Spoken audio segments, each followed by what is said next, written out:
प्रभु की आज्ञाओं का पालन करता था।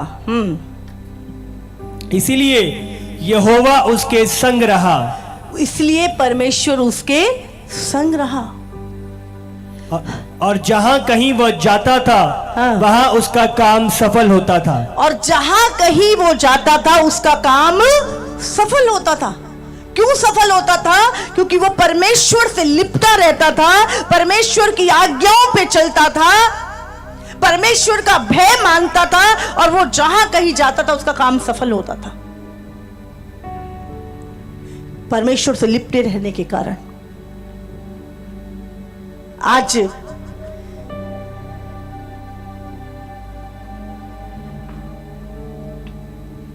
मैं कई बार देखती हूं, बहुत मसीह संसार के लोग ईश्वर के पीछे जा रहे हैं और मसीह लोग प्रभु से दूर होकर संसार की चीजों की खोज में लगे हुए हैं, और उन्हें लगता है कि उनकी बुद्धि समझ से चीजें हो जाएंगी।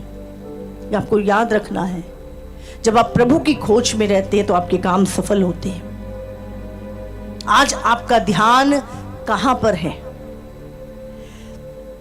मैं प्रभु की खोज में लगी और मैंने जाना यीशु के बारे में। मैं बहुत बड़ी विरोधी थी यीशु मसीह की पहले, पर जब यीशु मसीह को जाना, अनंत काल के जीवन के बारे में जाना, स्वर्ग के द्वार के विषय में जाना, और सारी बातों के विषय में जब मैं जान गई, उसके बाद मैंने दुनिया की किसी चीज की खोज नहीं की, और ना कभी दुनियावी चीजें मैंने मांगी परमेश्वर से। आज तक मैंने फाइनेंस के लिए अपने लिए प्रार्थना नहीं की, किसी चीज के लिए मैंने प्रार्थना नहीं, क्योंकि प्रभु कहता है यदि तू मुझसे लिपटा है, तू मेरा भय मानता है, तू मेरी आज्ञाओं पे चलता है, तो तेरे सारे काम सफल होंगे। तो मेरा ध्यान रहता है कि मैं उससे लिपटी रहूं, मेरा ध्यान रहता है कि मैं परमेश्वर का भय मेरे हृदय में सदा बना रहे, कभी भी प्रभु का वचन मेरी लाइफ में हल्का ना हो। आज बहुत सारे लोगों के जीवन में प्रभु का भय निकल गया है, उसके वचन को तुच्छ समझते हैं, और आप जानते हैं प्रभु रोता है। प्रभु कहता है इसकी संगति पाने के लिए मैंने कितना कुछ किया, लेकिन आज इसके पास मेरे पास बैठने के लिए समय नहीं है और दुनिया की चीजों को खोज में लगा है, जबकि मैंने इसके लिए इतना बड़ा प्लान तैयार किया है, लेकिन इसके पास समय नहीं है मेरी सुनने की भी। हम अपनी बुद्धि समझ से नहीं चीजों को पा सकते।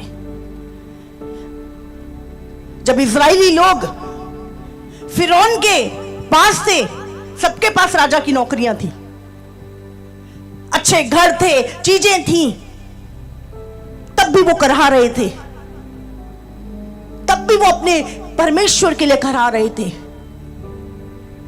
गुलामी की बेड़ियां उनके ऊपर थी, और परमेश्वर ने अपना बड़ा हाथ देकर उन्हें बचाया। और बचाया नहीं, परमेश्वर उनको, बाइबल कहती है 40 साल तक लिए फिरा। 40 साल ना कोई घर था, ना कोई काम था, ना कोई नौकरी थी, ना कोई प्रोविजन, कुछ नहीं था उनके पास, लेकिन उनके पास अकेला यहोवा था। और बाइबल हमें बताती है कि ना तो उनके कपड़े फटे, ना उनके जूते फटे, ना कपड़े पुराने हुए, और उनमें से एक भी निर्बल नहीं था। हालेलुया! प्रभु रोज की रोटी उनको खिलाता था। उनकी निर्भरता, उनका ध्यान उस परमेश्वर की ओर था, उन्हें किसी चीज की घटी ना हुई। और परमेश्वर, उनकी सारी लड़ाइयां परमेश्वर लड़ता था, उनके सारे उपाय परमेश्वर खुद करता था, आग का खंभा बन के उनके आगे चलता था। लेकिन बाइबल में लिखा है फिर भी बहुत सारे लोग नाश हो गए, क्योंकि उनका मन परमेश्वर से नहीं लगा। आज लोग बड़े बड़े चिन्ह चमत्कारों को देख रहे हैं, हो रहे हैं, अभी भी होंगे, परमेश्वर की सामर्थ को देख रहे हैं, आग के खंभों को देख रहे हैं, परमेश्वर के उस लाल समुद्र को भी 2 भाग होते हुए अपने जीवन में देखते हैं, इतने चमत्कारों को देखने के बाद भी, यहोवा की आवाज को सुनने के बाद भी, उसका सिनाई पर्वत पे उतरने के बाद भी लोगों का मन परमेश्वर से नहीं लगा। उन्होंने अपने हठी मन को ढीला नहीं किया, दीन नहीं किया, अपने आप को उन्होंने नम्र नहीं किया और फंसे रहे संसार के पापों में। दिमागी लोग, और बाइबल कहती है वो नाश हो गए। आज बहुत सारे लोग उसी कंडीशन में है। प्रभु ने बोला ये रोज मिरेकल देखते हैं, बड़े बड़े काम देखते हैं, मेरी सामर्थ को 10 बार छिखा इन्होंने, लेकिन फिर भी इनके पास मेरे लिए टाइम नहीं है। ये मेरे पास नहीं बैठते, ये 4 घंटे की मूवी देख लेते हैं, ये 10 घंटे संसार में बैठ के ठट्ठे उड़ा लेते हैं, पर इनके पास मेरे लिए टाइम नहीं है। वो यहोवा रोता है आपके लिए, क्योंकि वो तरसा है हजारों साल आपकी संगति के लिए। उसने अपना इकलौता पुत्र आपके लिए कुर्बान किया कि वो संगति जो अदन में थी वो दोबारा वापस आ जाए। जब हम आत्मा में थे, प्रार्थना कर रहे थे, प्रभु कई बार अदन में लेके गया। आप जानते हैं अदन आज भी है, सेकंड हेवन में वो वाटिका है आज भी, और वहां पर वो पेड़ नहीं है। अब प्रभु ने उस पेड़ को बाहर निकाल दिया ताकि दोबारा कोई ना गिरे। और वहां पर आप जानते हैं इतना खालीपन है। जो लोग आत्मा में वहां पे गए, उन्होंने वो खालीपन को महसूस किया। इतना टूटापन है उस जगह पर। वहां पे प्रभु का संबंध आदम के साथ टूट चुका था। आज परमेश्वर, आप जानते हैं, दुनिया के सारा धन, समुद्र का अधिकार, पृथ्वी का अधिकार, आकाश का अधिकार प्रभु ने तुम्हें दे दिया। वो कहता है सब कुछ तेरा है, बैठ मेरे पास, मैं तुझे बताऊंगा कहां पे से पानी निकलेगा, कहां से सोना निकलेगा, कहां से चीजें आएंगी। तू तो ढूंढ ही रहा है, तू तो थोड़ा सा ढूंढ रहा है, मैं तो तुझे भंडारों के चाबियां देने वाला हूं। आमीन। पर तेरे पास समय नहीं है मेरे पास मेरे साथ बैठने का। उसी ने बताया था इब्राहिम को कहां पानी है। परमेश्वर, आप जानते नहीं कितना महान है। वो ईसाइयों का परमेश्वर नहीं है केवल, वो पूरे ब्रह्मांड जिसने बनाया, पूरा पृथ्वी, आकाश, सब कुछ जिसने बनाया, वो परमेश्वर कहता है तू मेरा प्रिय पुत्र है। वो कुछ नहीं चाहता आपसे, वो आपकी भेंट नहीं चाहता। ये सब चीजें हमें लगता है सब ये सारी चीजें करने से परमेश्वर खुश हो जाता है। नहीं, प्रभु ने जिस चीज के लिए इतना कुछ किया वो था उसकी संगति। और आज सब कुछ करते हैं हम, सिर्फ संगति टूट गई है। और प्रभु चाहता है वो संगति वापस आए। प्रभु मिस करता है उस संगति को। प्रभु रोता है हमारे लिए, खोज रहे हैं संसार की चीजों को। एक टाइम आएगा जब आप सबसे ज्यादा रोएंगे एक चीज के लिए कि मैं प्रभु के साथ मैंने समय क्यों नहीं बिताया इस धरती पर। सबसे ज्यादा। इसलिए किसी चीज की घटी नहीं होगी। प्रभु कहता है तू ये सारी चीजें मत खोज, ये तो अन्य जातियों की खोज है। तू मेरे धर्मराज की खोज कर, तू स्वर्गीय बातों की खोज कर। हमें हमेशा प्रभु से, प्रभु मुझे स्वर्ग का धन चाहिए, मुझे वो भेदों की बातें चाहिए, मुझे स्वर्ग में जो कुछ है वो सब चाहिए परमेश्वर। प्रभु, और प्रभु ने दिया। एक एक चीज परमेश्वर ने दिखाई, एक एक भेद परमेश्वर ने बताया, आने वाले समय की बातें परमेश्वर ने जाहिर की, अंत के दिनों की प्रभु एक एक चीज परमेश्वर वो खुद मिलने आता है। आपको पता नहीं, ये बाइबल सिर्फ ये लिखित बाइबल नहीं है, ये प्रैक्टिकल है। वो परमेश्वर बदला नहीं है जो मूसा से मिलने आता था। अब तो आप परमेश्वर की संतान हैं, अब तो आप उसे पिता कह के पुकारते हैं। अब क्या वो बच्चों से मिलने नहीं आता? वो आता है, पर हम पुकारते ही नहीं है। आज वो आपकी संगति चाहता है। वो हमें संसार से अलग करने आया। वो आप पे घमंड करता है, ये मेरे हैं। जब वो देखता है मेरे वालों को मेरे लिए टाइम ही नहीं है, संसार मुझे खोज रहा है, पर जिनको मैं अपना कहता हूं उनके पास मेरे लिए समय ही नहीं है। हमें अपने आप को संसार से अलग करना है और पूरी तरह से प्रभु परमेश्वर का खोजी बनना है। और अपने आप को प्रभु से मिलने से पहले बाइबल में लिखा है, जब वो सिनाई पर्वत पे उतरा तो उसने कहा, मूसा जा लोगों को बोल 3 दिन अपने आप को पवित्र करें। और आज वो चाहता है हम परमेश्वर के लिए अपने आप को पवित्र करें। हालेलुया।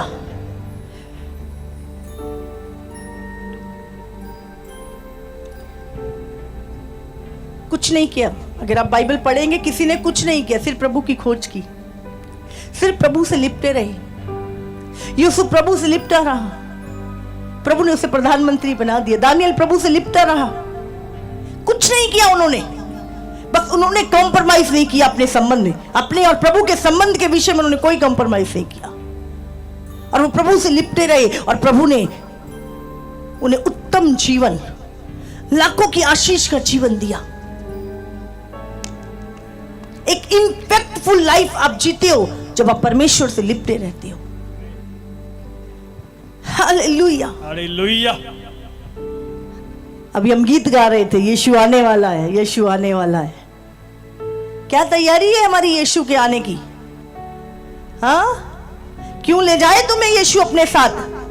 तुम्हारे पास तो समय नहीं है यीशु के लिए। यहां पर तुम तो बहुत बिजी हो, तो यीशु भी उनको लेके जाएगा जो यीशु के साथ बिजी है।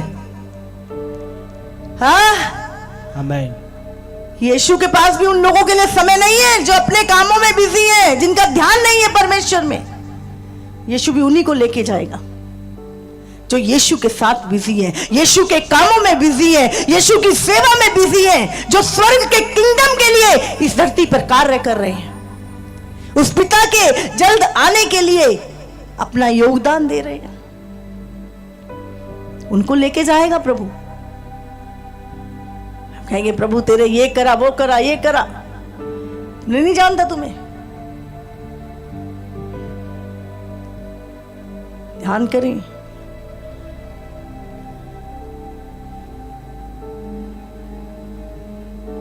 परमेश्वर एक ही चीज चाहता है, मनुष्य की संगति, अपने पुत्रों की संगति। मैं आपको बता नहीं सकती। कुछ दिन पहले मैं प्रार्थना में थी,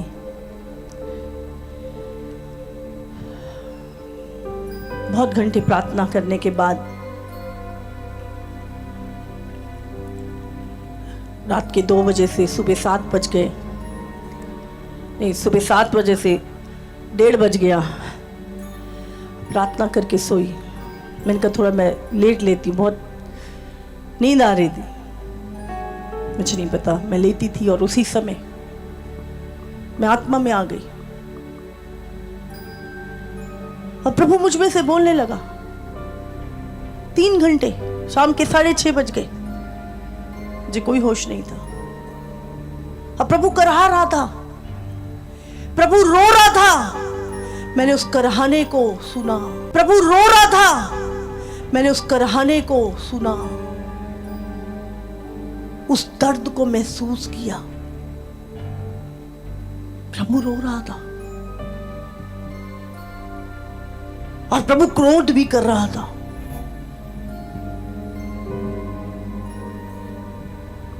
प्रभु कहता, ये कहते हैं हम तेरे हैं, इनके पास मेरे लिए समय नहीं है, इनके पास मेरे लिए समय नहीं है। प्रभु रो रहा था। इतना कराहना मैंने परमेश्वर का, मेरी, और मैंने एक दर्शन उस समय पर, बहुत सारे दर्शन, बहुत सारी चीजों को मैं देख रही थी। और एकाएक से एक दर्शन जो मैंने उसी दौरान देखा ऐसे ही एक बहुत बड़ा ग्राउंड था और वो लाखों लोग उस ग्राउंड में थे और एक अचानक से कुछ हुआ वहां पर, एक धमाका टाइप हुआ और मैंने देखा एकदम से लोग दौड़ने लगे, भागने लगे, इधर उधर तितर बितर होने लगे। बट कुछ लोग थे, जैसे 100 में से 1, 1000 में से 5-6, लाखों में से कुछ लोग जो ग्राउंड के कुछ बीच में, कोई इधर कोई उधर, कुछ लोग रह गए और एकदम से उन्होंने देखा कि सब हमें छोड़ के भाग गए हैं। उन्होंने कुछ नहीं किया, वो दौड़े नहीं, उन्होंने घुटने टेक दिए और उन्होंने कहा कोई बात नहीं, मरना है तो यीशु हम आपके लिए मर जाएंगे। और उन्होंने घुटने टेक दिए और सिर झुका लिया और इतने में एक बहुत तेज आवाज आई स्वर्ग से और उसने कहा ये मेरे पुत्र हैं और ये राज्य करेंगे मेरे साथ बैठ के। Thank you, Lord. प्रभु ने बोला ये मेरे साथ बैठ के राज्य करेंगे।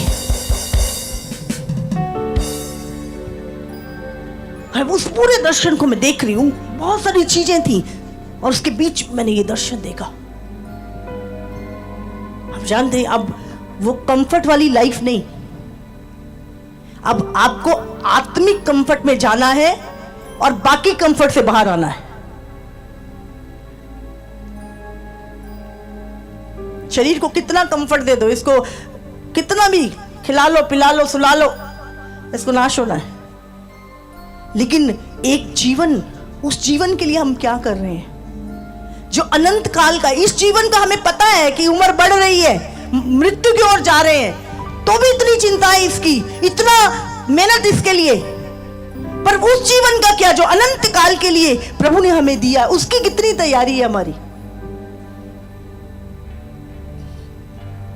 हम अभी 40 दिन की प्रार्थना में थे, प्रभु ने सैकड़ों दर्शन, सैकड़ों चीजें, भेद प्रकट किए।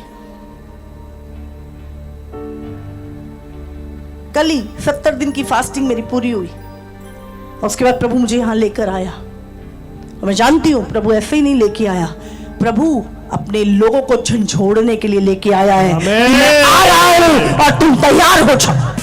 हालेलुया, तैयार हो जाओ।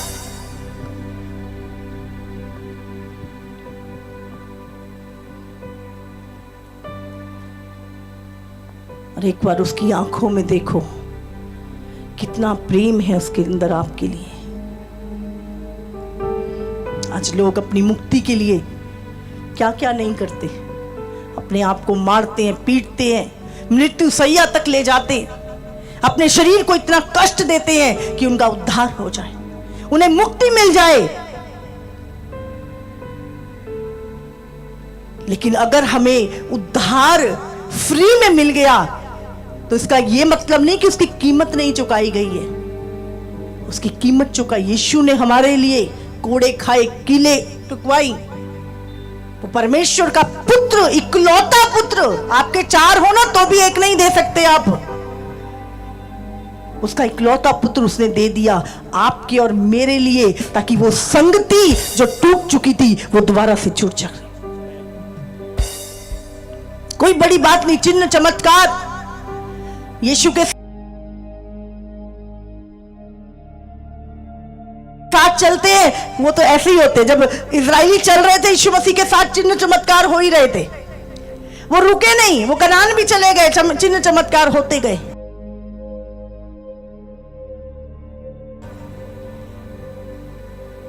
होते रहेंगे, ये होंगे। लेकिन मेरे जीवन का मकसद क्या है कि आज मैं यीशु के लिए जीवित हूं। आज प्रभु चाहता है हम उस कंफर्ट से बाहर आएं और अपना